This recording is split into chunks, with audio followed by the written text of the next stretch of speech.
The following podcast contains adult language and themes. Listener discretion is advised. So far on this show, we've talked about death every season, and from several angles like loss, grief, fear, and beauty. Recently, a woman reached out to talk about her new career path, being a death doula. A job title and duties we were completely unaware of. So what is a death doula? Why do they exist? Are they going to become more of a mainstay in the future? We're here for answers to those questions and more as we unpack this topic today. Get ready to challenge your own opinions and ideas, because these folks are going there. Taboo topics are back on the table. Welcome back, everybody. I'm actually excited about today's topic, and I know that seems weird. This is the one that everyone avoids for good reasons, but we're going to talk about why it shouldn't be avoided. And I'm passionate about this because death is directly connected to life and living and passions and values and all the things we're going to discuss. And I am even more excited to introduce today's guest. I am Nicole Hoover. I am a death doula. What is a death doula? So, in short form, a death doula is essentially an end-of-life caregiver, a project manager for everything related to death.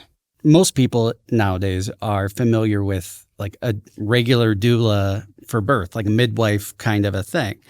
I think a lot of people might hear the term and make 100 different assumptions. Have you gotten that? They think you're Jack Kevorkian, maybe? That is 100% the first thing that I get is that I must really have a passion for Dr. Kevorkian, or that I am Dr. Kevorkian, or that I kill people. None of that is true. Yeah, well, at least not professionally. Correct. I'm just kidding. Like I said, I know that this is people's least favorite topic. You probably understand that even more so. But avoiding it doesn't help. It's not that you should make peace with it early in your life. I don't think you should. But for example, there's lots of cultures out there, past and present, who view death very differently. Like one, for example, is Mexico has the Day of the Dead. They honor death. And they don't view it as the end, but the transition to the next step of life. And it's something to be celebrated, something to be discussed. And there's other cultures who do the same thing. Not our culture. My God.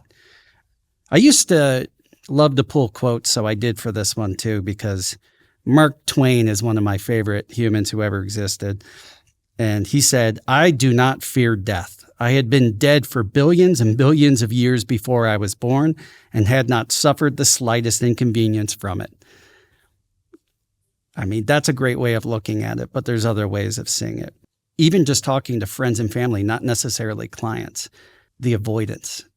What discussions have you had or what have you observed? Oh, goodness. We avoid it like the plague. Even in my own family, my mom was diagnosed with stage 4 ovarian cancer in May of 2023. And I remember, I can honestly close my eyes and still remember that night.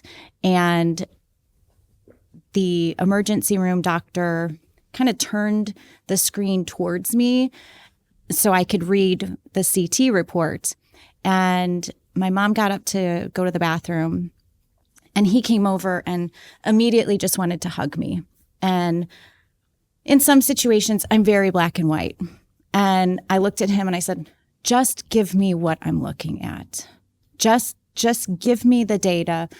Give me the time frame. I just need that black and white." And here's an emergency room doctor who was very taken aback by the fact that I wanted the information. I wanted that direct, give it to me straight. Did he think you were a sociopath? Probably. Probably. What happened? She fought a very very hard battle. We went through chemo, radiation, surgery, you name it. And unfortunately, last January, she passed away. Sorry. Thank you. Was that the catalyst? There's always been this weird thing for me with death. My first job was a nursing home doing the laundry. And I'd come up from the basement and I'd be walking down the halls and bedroom doors would be open and I would see these white sheets pulled up top. And at 15 and a half, oh, Tom must be taking a long nap this morning. It took a few residents before it clicked for me. But I would say that there was definitely, with my mom's passing, that pretty much was the straw that changed the trajectory of where I am today. Looking at death objectively, and by the way, there might be people who look at this and go, this is kind of macabre. Are you saying like death is cool? No, it sucks. Death is horrible. Losing people is awful. I'm far more afraid of other people's deaths than my own, though. And I think that's a rare thing because it's bred in us to survive. Anytime, like I'm watching right now some of these shows that have this, Armageddon type thing and people are all trying to survive. And maybe this sounds really bad, but I'm like, why at that point? What kind of life are you going to have? I think the difference between people who accept death as a natural end and people who will fight it with every ounce of their being is people who are who value the life that you are living that leads to it versus just staying alive to stay alive. Like we're so concerned with death, but are we concerned with living our lives?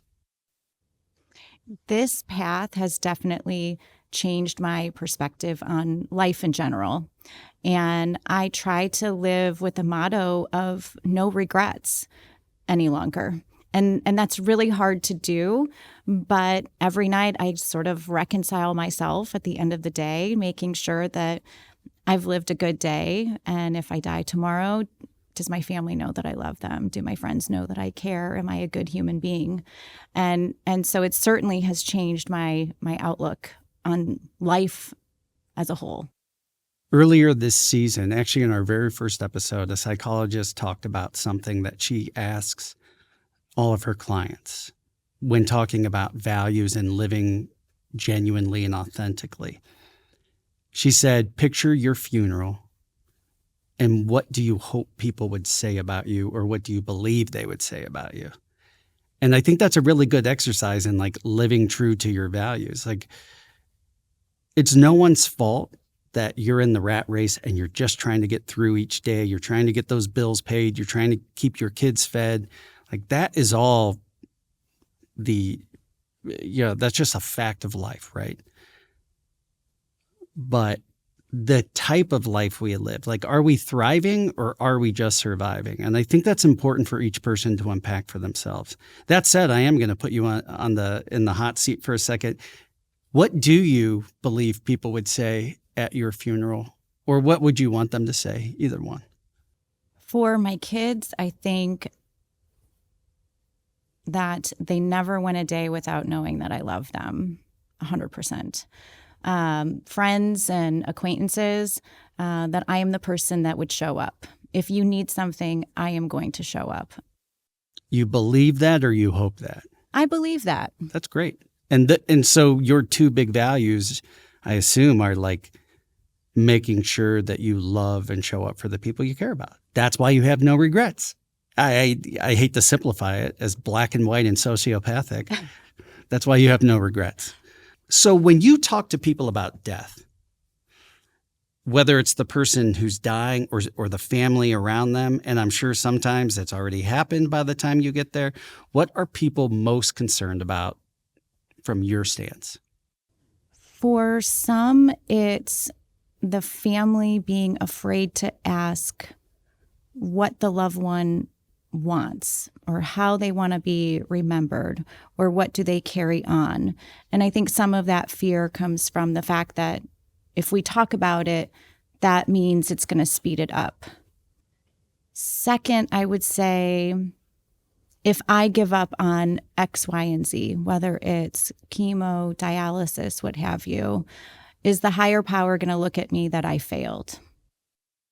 Wow. Yeah, that's a tough one. Mm-hmm. Yeah, and we've talked about that on the show. We've had chaplains and palliative care experts, and that is such an existential moment, and to only ask it at the end. And it takes somebody with true love to be able to give them the answers that they need to hear, which is just like, no, you're loved.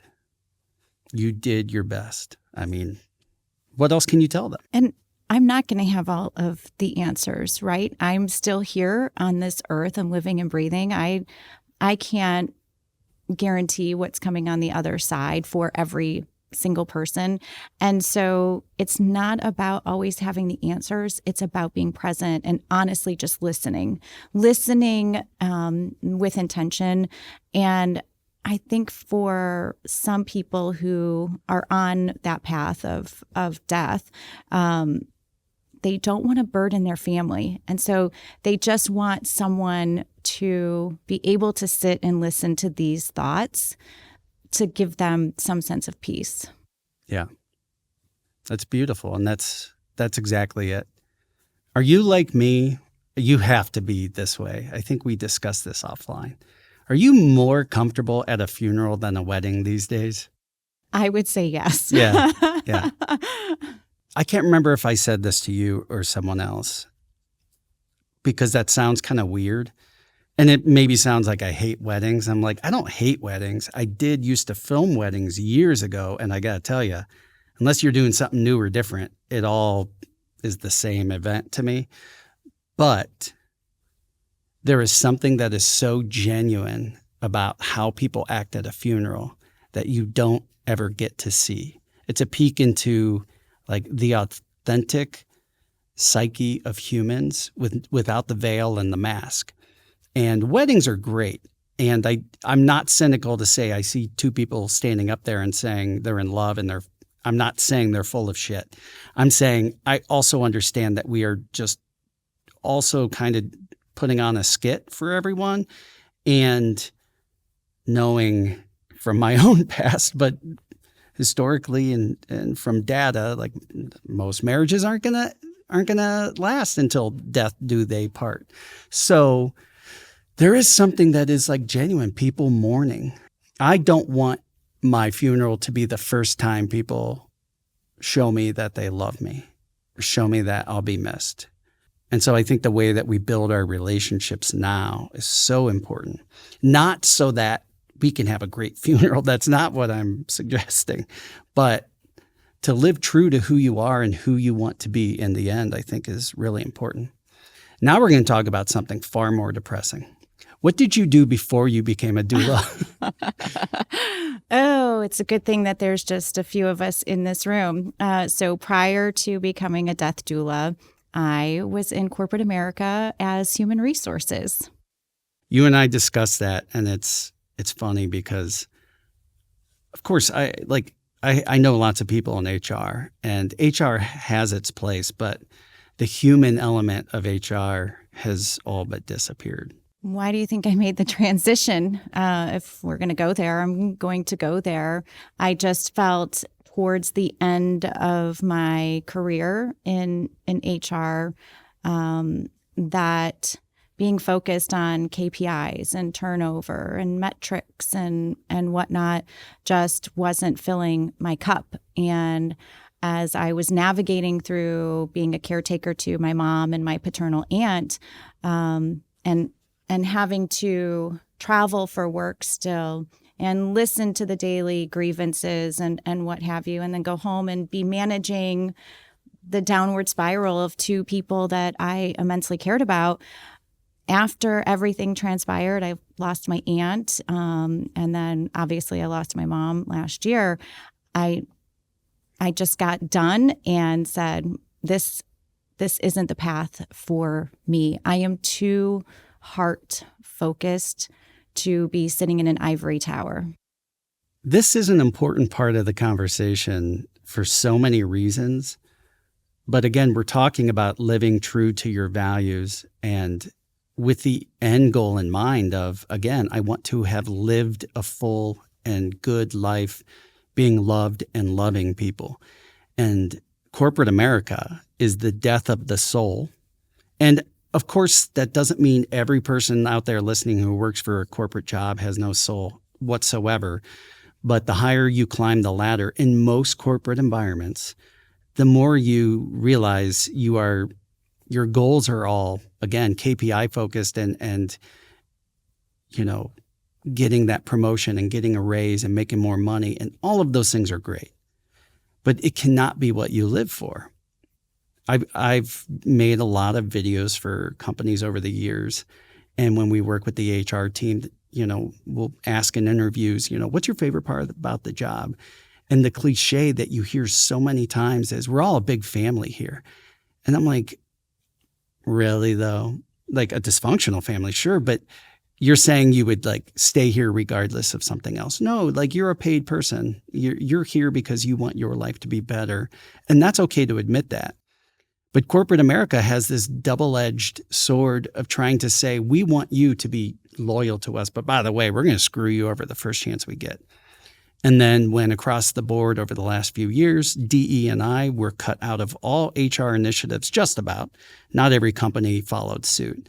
I think that was, would you agree that was maybe the last straw of humanity being lost in HR? Or are you afraid to give an answer? Oh, no, I'm not afraid to give an answer. No, Okay. no. I think well before any D&I initiatives, the heart, the human side has been gone from corporate America long before DEI. DE&I became a big focal point. Yeah. Okay. So what does being a doula look like? Who contacts you? When? How? What do you show up and do? Are they expecting like the scene from The Exorcist where you're going to show up in the with my holy water? Yeah, exactly. Where you're standing outside under the light in the street. What does it look like? For each client, Matt, it looks incredibly different. For one, it's showing up and just doing tasks. Any type of project management, being present and listening. For another family, it's my mom just needs someone to talk to, and she might want to talk about things that we don't want to know. Are these typically people who have already gotten a diagnosis that says it's coming? Yes. Okay. Yes. In an ideal world, when someone receives a terminal diagnosis, a death doula would be part of their plan. But more often than not, it's a lot of the 11th hour type phone calls where you know that it's going to be a matter of days or even weeks. And there's just this final conflict that needs some level of resolution that I get brought in for, which does make the human resources side of me a good fit for it. Yeah. So you sit down the family and you give them their status report and their annual evaluation, say, you guys messed this whole thing up. No, I'm kidding. I did have a situation where we were doing a debrief afterwards, and it was for a mother/wife that was walking the path of a terminal diagnosis. And I had to be very direct with a certain individual and say, for 40 plus years, this woman has been running your household. She raised 5 or 6 kids, homeschooled them, was in charge of every decision. And now she's walking this path where she has no control. She has no control over what's happening to her. You need to take a step back and acknowledge that and give her some things that she can still feel that she's in control of. So for that, it was definitely some conflict resolution and just step back a bit and let her feel that she still has a piece of this household that she can manage. Right. Again, it's not any one person's fault. It's a societal issue that we are essentially driven to avoid all of this and not think about it, because who is going to think oh my gosh, mom's dying, let's go hire a death doula? Nobody thinks that. They don't even think let's talk to a priest or anything. It's a combination of all of the things on top of the stages of grief, like what is that, the Kubler-Ross model? Yes. So you're going through all of this, and each person might be in different stages at the same time. Of course, no family is going to have this person who's just like, oh, by the way, guys, you know what we need? I'm not saying no one, but of course it's going to be 11th hour, because it's not something that we deem important right now. And so you do a lot of really great things. One of them that you talked about is legacy work. What's legacy work to you? And I'm going to try to get through this without crying. If you cry, that's great. We're making a reel out of it. We're going to promote the shit out of it. I'm usually I shouldn't say I'm usually stoic, because I've been known to bring on the waterworks. Legacy work is something I'm grossly passionate about. There's an adage out there that says a person dies twice. So once in the physical sense, second when nobody speaks their name any longer. And so what are we doing currently to keep those loved ones' memories alive? Whether it's writing down stories of your grandfather's experience in the war, or for me personally, I fucked up and my mom made spaghetti and meatballs forever. I mean, I've grown up on it. My 3 kids have grown up on it. And when she got that diagnosis, in the back of my head, I knew I need to write this down. I need to get this recipe from her, because I need to keep this tradition alive. Yeah. Not knowing what legacy work was. Right. And unfortunately, she was in a lot of denial on where the disease was and how it was progressing. And so unfortunately, we never were able to sit down and do that together. And so legacy work for me is just mission critical. And it's making sure that we're documenting these stories. So I went and bought some fancy camera equipment and lights and microphones to offer legacy reels. So sitting down with a loved one, or even it doesn't have to be a terminal diagnosis. It could be your parents. Tell me your origin story. Tell me all of the things. And that way there's some type of documentation of the things that we don't think about that we want to remember. So I just literally sat down with my in-laws 3 weeks ago. And you're like, before I kill you. No, I love my in-laws.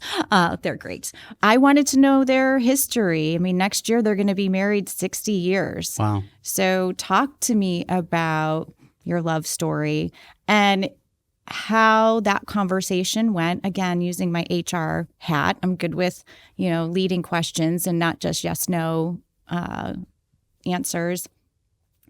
We talked about all sorts of things, and even about my husband, his 2 sisters, which I'll probably have to do some editing on, but things also that my kids will be able to have and to remember.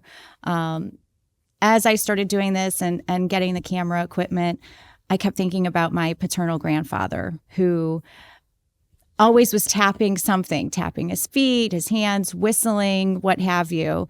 And now I look at my own children, and my oldest will walk around the house whistling. And I just wish that I could have captured that so my oldest could see where some of his mannerisms come from.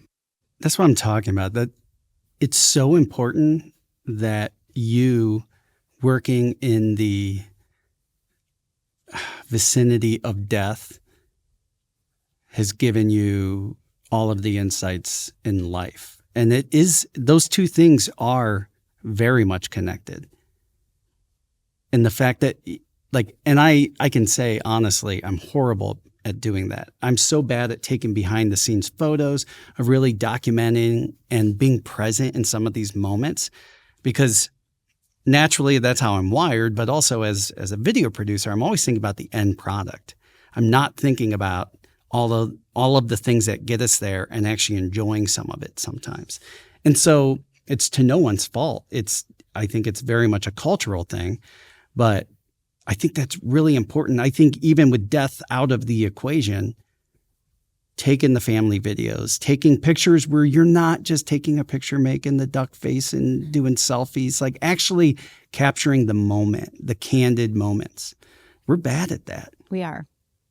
And that's why in what I do, I want to be able to tell families, I want to be able to scream it from the mountaintop.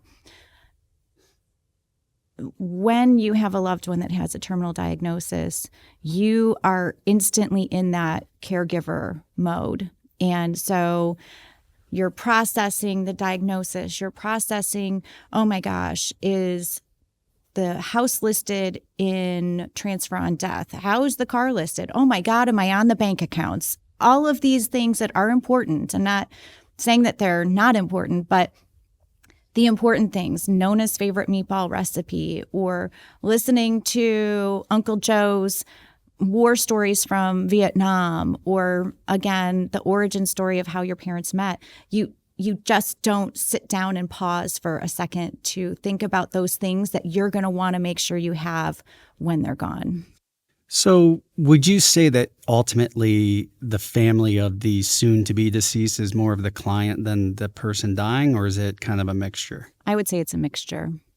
I know that there's no exact example, that all of these instances have their own context and characters, cast of characters, all these things. Walk us through the initial, I guess, onboarding, to use an HR term, of the death doula. So I call you and I'm like, hey, somebody recommended you. My grandmother's dying and I feel like our family needs help. We're very disorganized and we're just afraid we're going to mess this up. Take it from there. So again, very similar to the HR side. I'll even think of it as recruiting and sitting down with a hiring manager who has an open position. Like, let's sit down and do an intake. So that's what I basically call it, is an intake form. I want to know the diagnosis. How did we get here? What is the care plan? Have they called hospice yet? Because that's a whole other conversation, right? There's a lot of people that don't like to say the D word, and they certainly don't like to say the H word. Right. So what's the care plan? Where are they? Are there any family dynamics that I need to know about before I walk in? I had one where the husband did not know that the daughter had hired me to come in and sit with. Mm-hmm. That must have gone great. Yes. So, but it in the end, it worked out how it was supposed to. But that's typically what it starts off as. What do you need from me? What are some of the heavy hitters that I can help take care of? What are some of the roadblocks, missteps? And I'll ask about advanced directives and, hey, have you thought about going to the bank? Have you talked to a financial advisor? Things of that nature. Now, because of the nature of what you do and it being a specialty and also being a rare thing right now today in our culture, of course, the family who calls you, at least somebody's with it, right? Otherwise, they would have never reached out. But what we've talked about so far, for the most part, is families and friends and people around somebody dying who love them and are going to miss them and want to capture some things for posterity, whatever. What about the families and friend groups where like we've all known that, where there's some like, I've been estranged from my father and he's dying. And really, I'm doing this for my mom or my siblings or something like that. What happens in those situations where it's not like, oh, I want to make sure that we capture and have all these awful memories from my childhood. Have you run into anything like that so far? Knock on wood, not yet. But that is such a common thing. It wasn't long ago. I was at a funeral, and there were many mixed feelings around the room. Now, everybody showed up, which is important. And the one thing I said, and not that my voice is important, but I hugged somebody there who I know, and I said, everything you're feeling right now is valid. That's the only thing I could think to say in the moment. I didn't want to say, I'm so sorry for your loss. Of course I said that. But it was really like, I'm sorry you're having to go through this. And I realize that a lot of people take on the guilt of why do I feel relieved? Or why am I not sadder? Or I still feel petty because I'm holding on to this one thing. So even though you haven't had to or gotten to professionally deal with that, what would you say to those people? So as you were walking through that example, my mom and I, we had our own challenges in life. I will say that I did not have a white picket fence upbringing, so much so that I'm probably going to, that's my 2027 goal, is to write a book about how fucked up my life was. And those are the best books. I'm telling you, it's going to be great. It's going to be a page turner. And there was a period of time that we didn't talk for close to a year, and I had already had 2 kids at that point, and a situation had changed, and I let her back into my life, and she moved 2 or 3 miles from my house. And fast forward then 15, 16 years, we're walking this path of cancer. And I know there were things that she wanted to say to me, and we just never had that conversation. I also had people in my life when my mom was going through treatment and all of the things, and I was front and center. I mean, I was it, essentially. You don't have to be doing that because she was so shitty to you growing up. You don't have to do that. And as we neared the end, I looked at my husband one day and I said, I don't know how I'm going to feel after she dies. And he said, you're probably going to have some sense of relief. And that night that we got the phone call, it was just this swirl of emotion, of relief, of honestly, there was a little guilt,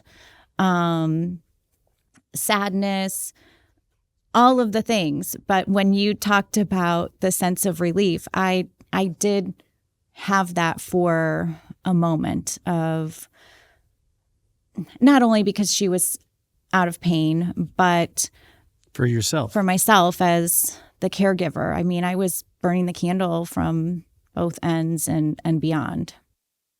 And that's something that a lot of people are unwilling to admit. They don't want to be labeled as, somebody who doesn't care, or a sociopath, or someone holding on to hate.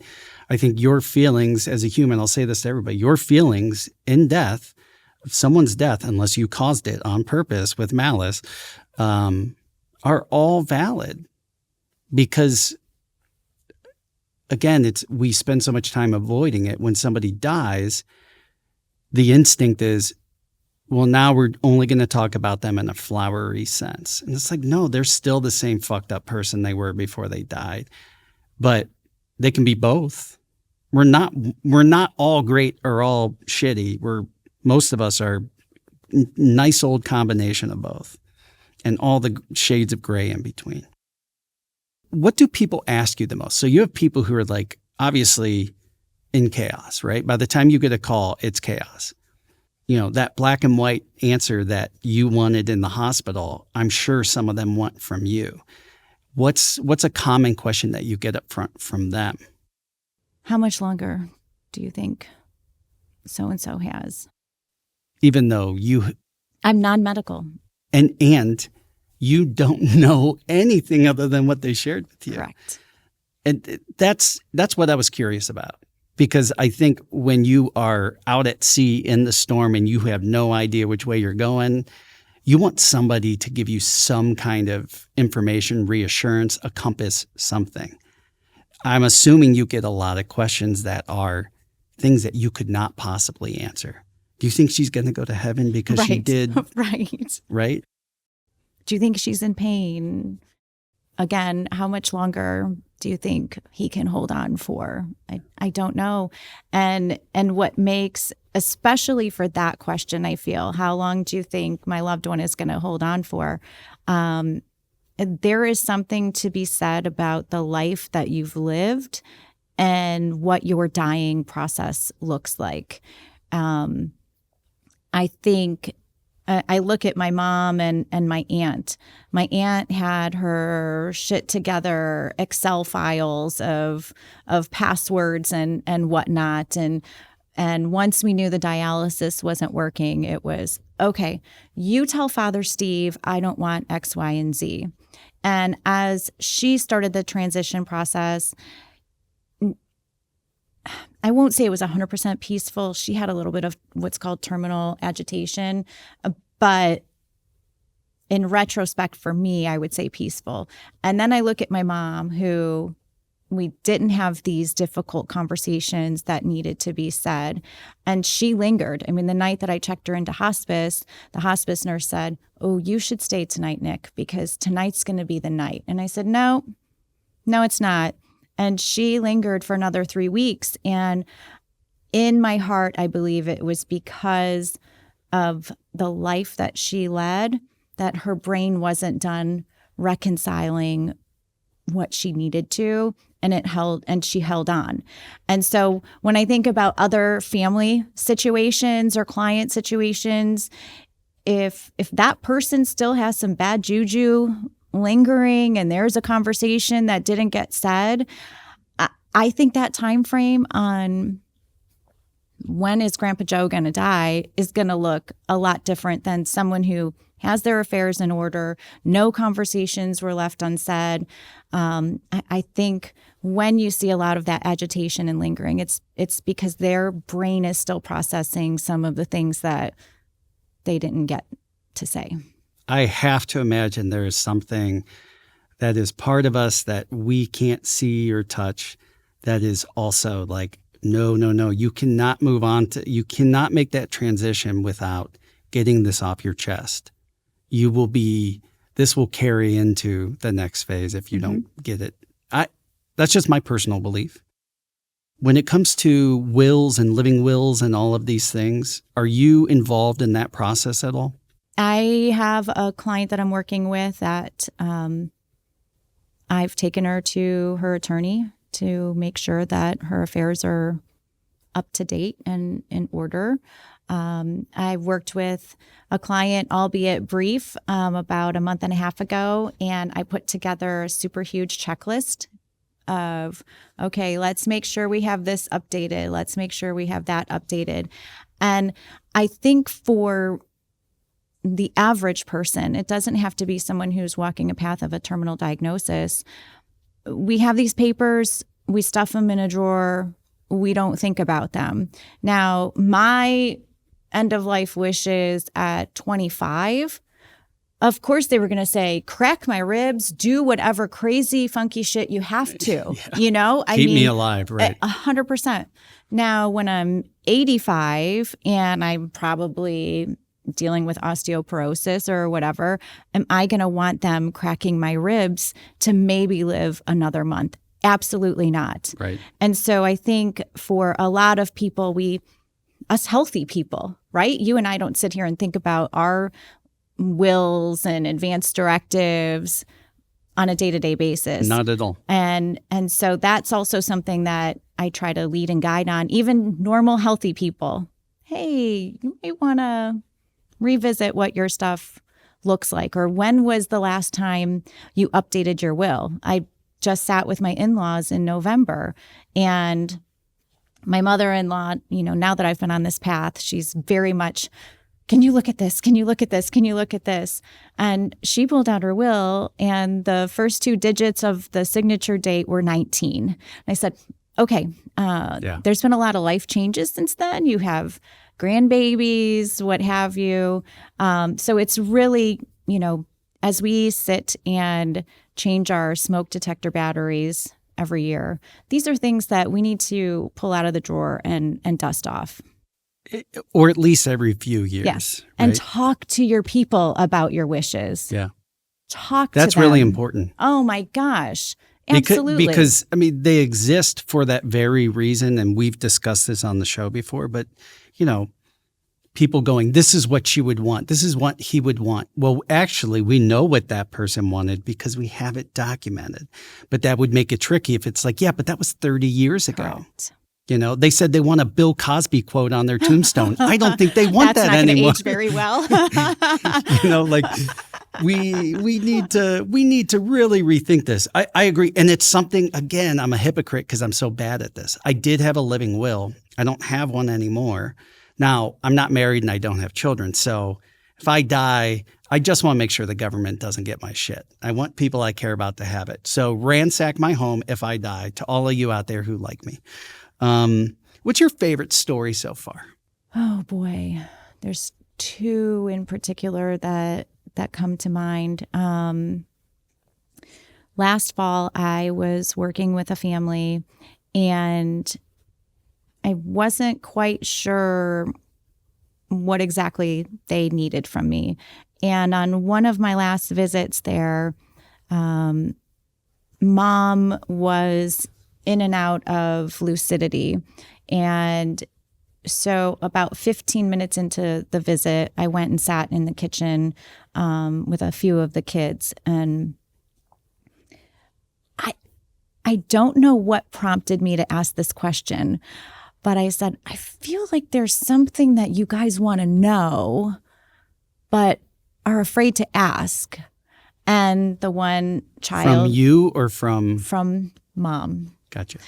And they wanted to know about Thanksgiving and Christmas traditions, but were afraid to ask. What do you want kept alive? What are some things that you'd want to make sure that we're doing once you're gone? And so a few minutes later, I hear this like scratching or movement sound, and it was coming from the room that my client was in. And the children had indicated, oh, she's letting you know that, or she's letting us know she's still here, she's still kicking. And I said, I'm gonna go back in and chit chat. And so we sat down and started talking about Thanksgiving and pecan pie with a caramel drizzle. And I know, right? You're going to hear my stomach growling. And we talked about Christmas traditions, white lights and light up reindeer and lights on the mantle and everyone's Christmas presents being wrapped the same. And I left and drove home that night. And when I got home, I just kind of took a moment to just process everything that we talked about. And opened my laptop and just started writing. I mean, writing everything that I could remember from the conversation. And the next day, I got a note from one of the kids and said, "Thank you. What you just gave us was an absolute gift. We would have never been able to sit down and listen like you did and captured the information that you did." And let me tell you, last Thanksgiving, I was on the struggle bus for a couple reasons, but I wish I would have made the stupid pie. Like, I wish I would have made the pie because it just sat with me so heavily that I was able to give this gift to those kids. Is there an emotional toll that you take on in a lot of these? Most of the time, I'm sure you don't know these people whatsoever. I'm sure some of them maybe are friends of friends or something, but of course, you aren't a sociopath, so it's impossible for you not to get somewhat attached or emotionally involved. That assumption is right off the bat. But do you find it, good or bad, carrying with you longer than maybe you hoped it would or thought it would? So as I mentioned, I'm a very heart first or heart forward person. And I've obviously talked about my mom and some of the craziness there. Honestly, Matt, when I leave a family, I feel like the Grinch at Christmas at the end where, you see his heart just expanding. That's what I feel. Do I feel a sense of sadness? Absolutely. Yeah. But I also feel that it fills my heart knowing that I know I made an impact. I have zero doubt that I made an impact with that family. And so while there is some level of sorrow, it also fills this grief that I still have. Yeah. That's beautiful because it might be the most important impact that you could have possibly made, not just in that moment, but that is the legacy of that person and all of those relationships. And had you not been there, who knows? And if nothing else, I'm sure that has helped some people get closure. And that's huge. If you can do that, that's huge. Mark Twain said, "The fear of death follows from the fear of life. A man who lives fully is prepared to die at any time." I love that quote because it's true. And you and I talked about that when we first met and we're talking through this, like, what do we want to cover in this episode? It's weird because you don't meet a lot of people who have no regrets. I'm one of them. And I think a lot of people would question that. Like, you don't want to, it's like, I'm happy with the person who I am. And if something's bothering me, I don't stay quiet to a fault. So regret is not something in my being because I will not let something go by. Even if I'm like, yeah, that was shitty. I shouldn't have done that. I maybe learned a lesson from it. I made it up to the person who maybe was at their expense. How do other people get to a place of no regrets? Or is it just you and I are predestined and we're wired that way? Because I don't think that's actually true. Well, I think what's important is that you have to have some level of self-awareness.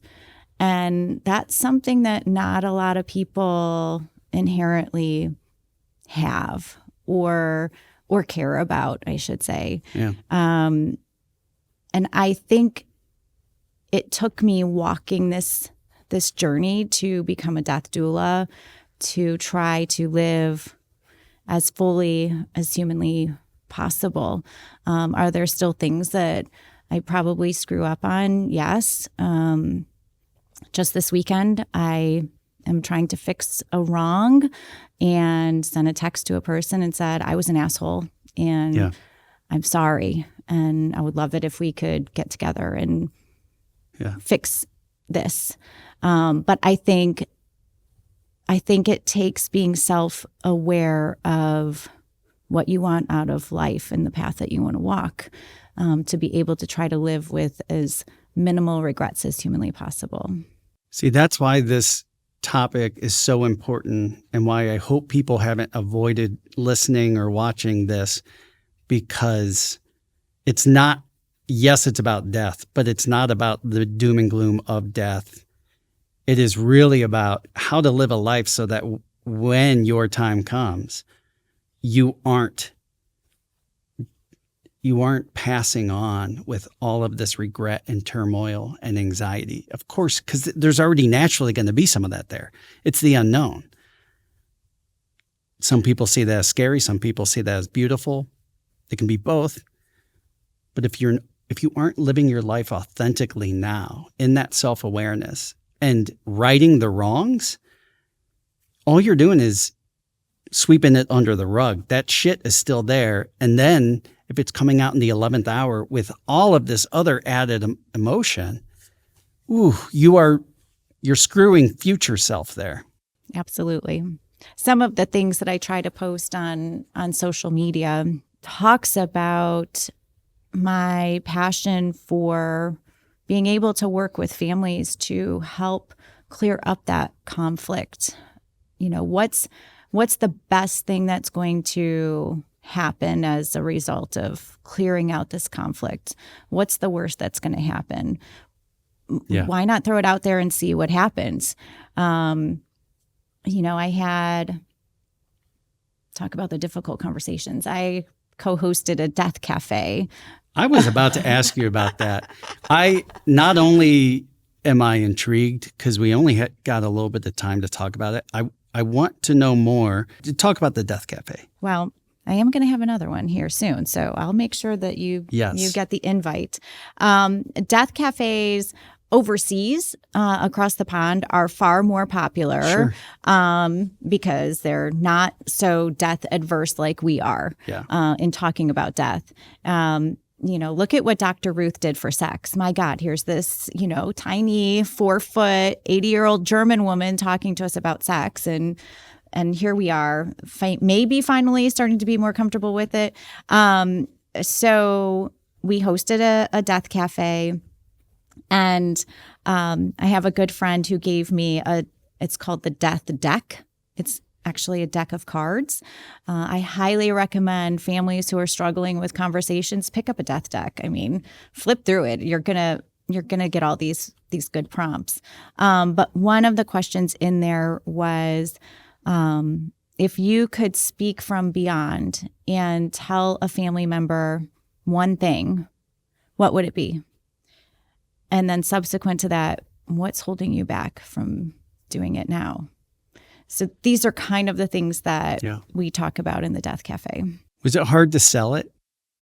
I mean, for being my first one in a very death adverse society, I think there was 10 to 12 of us. That's impressive. Yeah.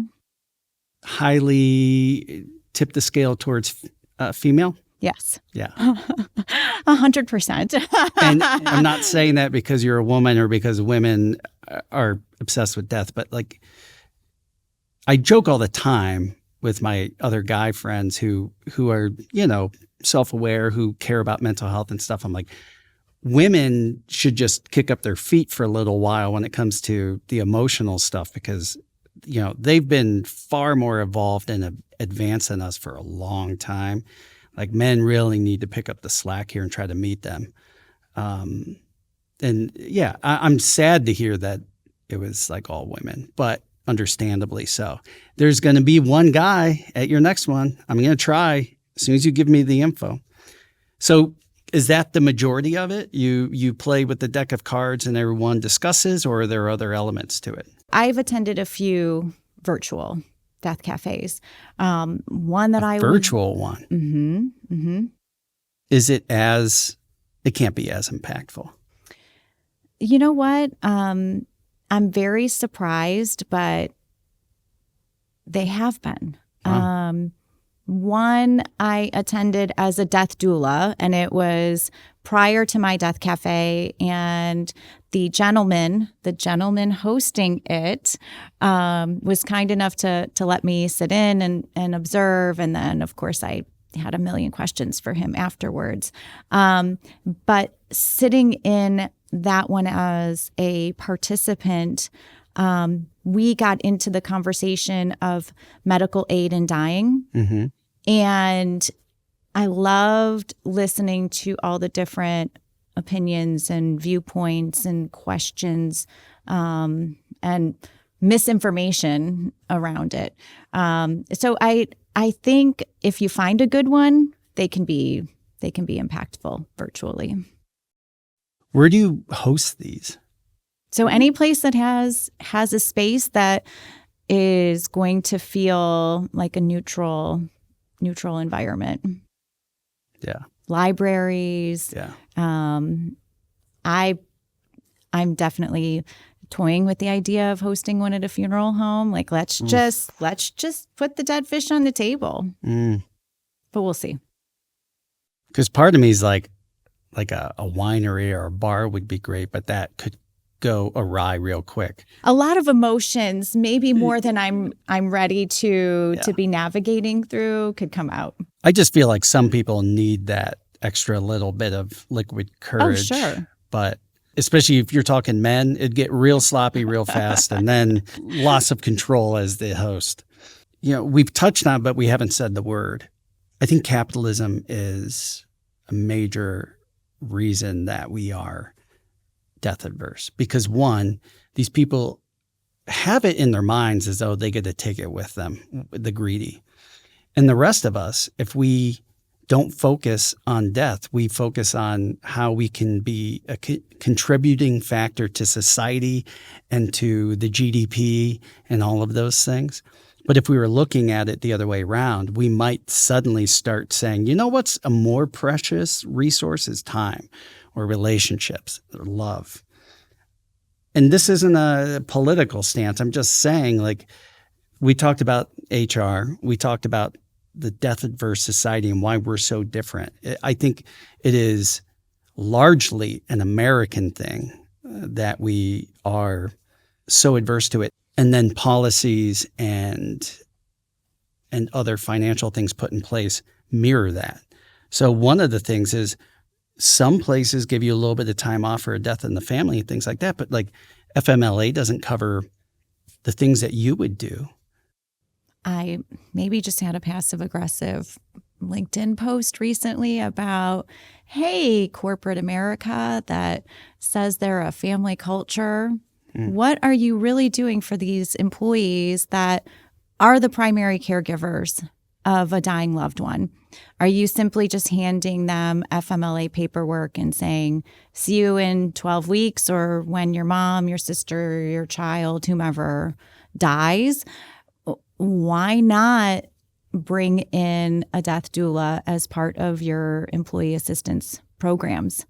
This is going to help separate you from every other business that's out there. Your employees don't want pizza on Fridays. I'm fucking telling you that right now. They don't care. Don't give them a turkey at Thanksgiving. They don't care about that either.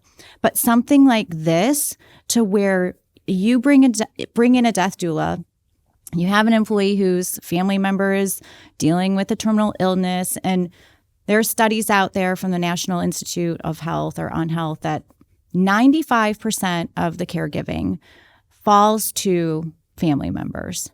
So why not bring in a death doula and say, here's this person, give yourself some respite care while you're taking care of dad, mom, spouse, whatever. We will take care of the bill. That's what's going to separate you from the competition. It's not going to be your pizza parties. It's not going to be your ice cream trucks. It's not going to be your jeans on Friday. People don't care about that stuff. They want to be seen and they want to be felt that they're actually cared about. And we've all been there or know somebody close who has gone through where a close friend or somebody who isn't their relative dies. They need time off to go to the funeral. And they're still in mourning. They can't function. Some people want the distraction, but a lot of people are like, I need some time. And the company is like, no, or burn your PTO or whatever. Right. So now I'm going back into the office with that resentment. And I'm looking at it going, I had a chance to like mourn and grieve and you took that away from me. Yeah, I'm going to give you my best now. Yep. And corporate America doesn't care because you're a number. So, it's a perpetual cycle though. And I think the more that people, again, even if they take away only one thing from what we're talking about, is like thinking about these things down the road. I think the more people who do that, the more they'll see the absurdity of our everyday functioning corporate capitalist America. Because you go, none of this shit's going to matter in the end. Nobody on their deathbed says, I wish I would have worked harder. Oh my gosh. Nobody on their deathbed said, I wish I would have made more money. Nobody on their deathbed said, I wish I would have climbed that ladder higher. What's everyone regret? More time. More time with those that they love. the relationships that failed, the way that they failed other people. It's all about humanity and that connection and that love. It is just that. And yet, if you were to make a documentary about the average human and you were an alien looking from the outside, you'd go, if this is what they're going to regret, why are they doing everything but working on that? Right. Again, I find it absurd. Now, I don't say that in a way of any of you who are doing that, you're absurd. No, it has been pounded into your head. It is a learned set of behaviors. Absolutely. How much more anxious and sad and regretful is your death going to be if you are avoiding this stuff and you are just going through the rat race and going, look, I'll deal with that at some point. I just have to get through today. And then you kick that can to the next day. Then you kick that can again. Until you kick the can. Correct. And then on top of everything, and we don't have to go deep down this rabbit hole, the cost of just burying somebody or just having a funeral. And I'm not calling out funeral homes or any specific thing, but like weddings now, like your average wedding costs tens of thousands of dollars minimum. That was unheard of when we were growing up. But now it's just what it is. And it's a ritual, folks. It is all a cultural ritual. And that's why with weddings having shot so many, I tell the people like who are planning it, do what's important to you. I don't care what grandma did. If that doesn't serve you, don't do it. It's about you. It's about your relationship. But, funerals aren't far behind that. And there are things that are necessary. But I think it's more important to spend money on like a death doula and the types of things that are going to last beyond that day of the burial. Capitalism's like, we're going to avoid talking and thinking about death, but also when it's time, oh boy, are we going to charge you an arm and a leg. My mom had this notion in her head that it was only going to cost me $400 or $500 to take care of her after she died.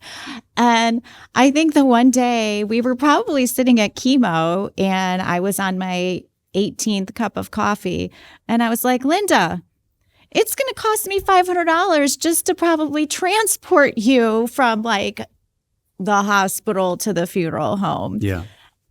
I just think that people don't realize all of the costs, all of the initial decisions that go into end of life planning. Yeah. I mean, when a loved one dies, within those first 24 to 48 hours, you have to make upwards of like 70 different decisions.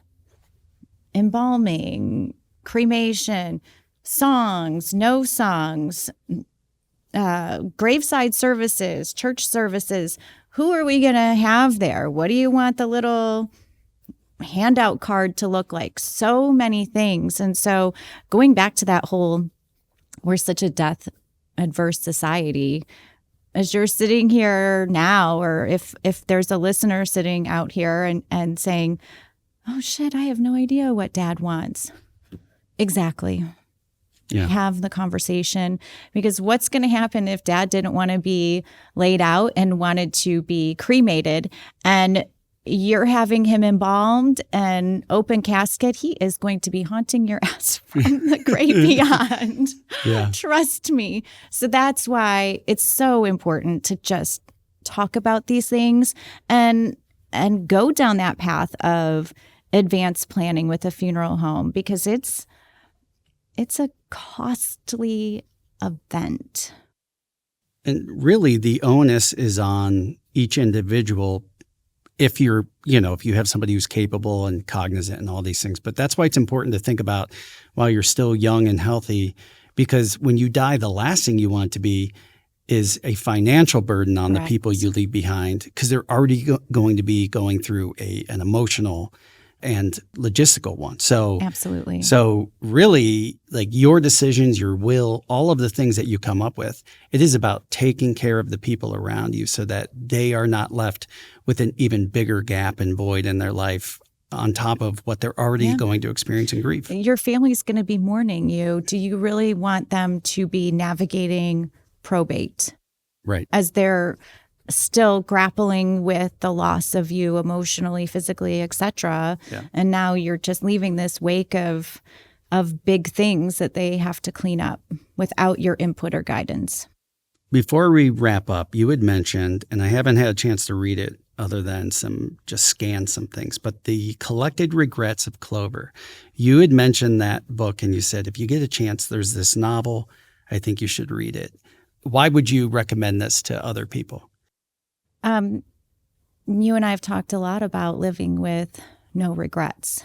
And this book, I don't want to give too much of it away, but it is about a death doula and the things that she learns about from clients of regrets, joys. There's three different buckets. And I think for anyone out there that maybe wants to change their outlook on life and maybe where do you begin on trying to live as a better human being with no regrets?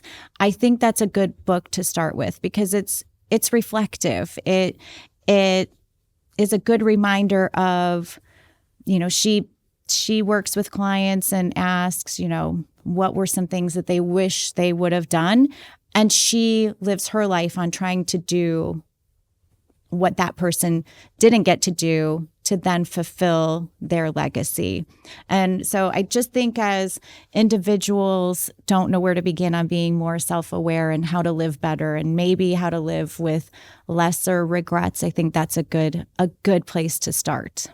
And despite the subject matter, the people describe it as hopeful, tender, and life-affirming.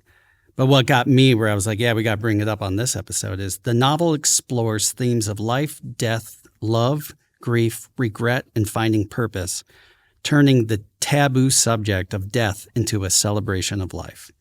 Beautiful. Yes. As that is how we should view death. Not saying it's still not sad, but it can be all of those things.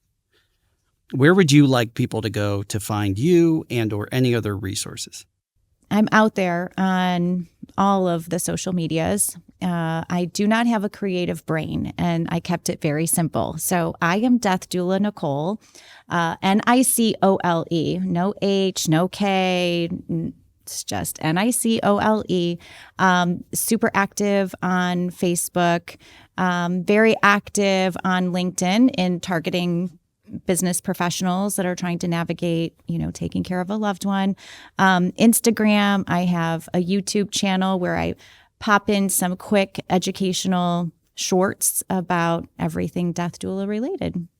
Is there anything we haven't discussed that you would like to share? We're all going to walk this path. 10 out of 10 of us, we're going to die. And to the things that we've talked about earlier, just because we're going to talk about death doesn't expedite the process. I hosted a death cafe, as we briefly mentioned, and all of the people that came are still alive. Yes. Wow. I know, right? It's been a month. Everyone is still with us. Don't be afraid to talk about it. Get those skeletons out of the closet. Hug your family. Tell your people that you love them.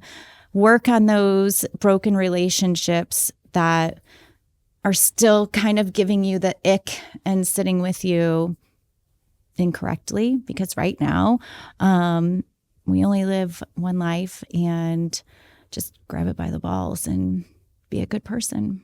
The only person who can grab it by the balls and make it a beautiful statement. I love that about you. I'd like to ask a random question at the end that's slightly on topic. If you could be honored in any big way after you die, what would it be? Can I be obnoxious? Yeah. I want a gym named after me. Of all things, I could not have guessed that.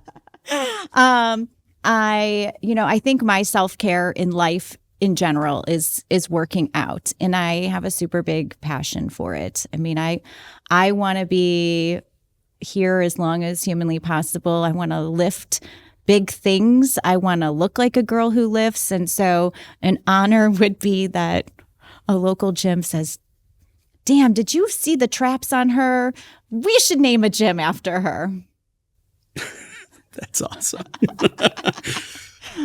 Listen, Nicole, thank you so much for doing this. Thank you for reaching out in the first place. And yeah, after we talked, even the first 5 minutes, I was like, oh, we're doing this episode because it's important. But the way you speak to it and the way that you look at it, I think is very profound. And so thank you for sharing your gifts, your stories, your experiences. I think anyone who listens to this with any kind of openness has some action steps they can take. And so to those of you out there who've watched or listened today, hopefully this is a catalyst for you to start talking about and thinking about those things.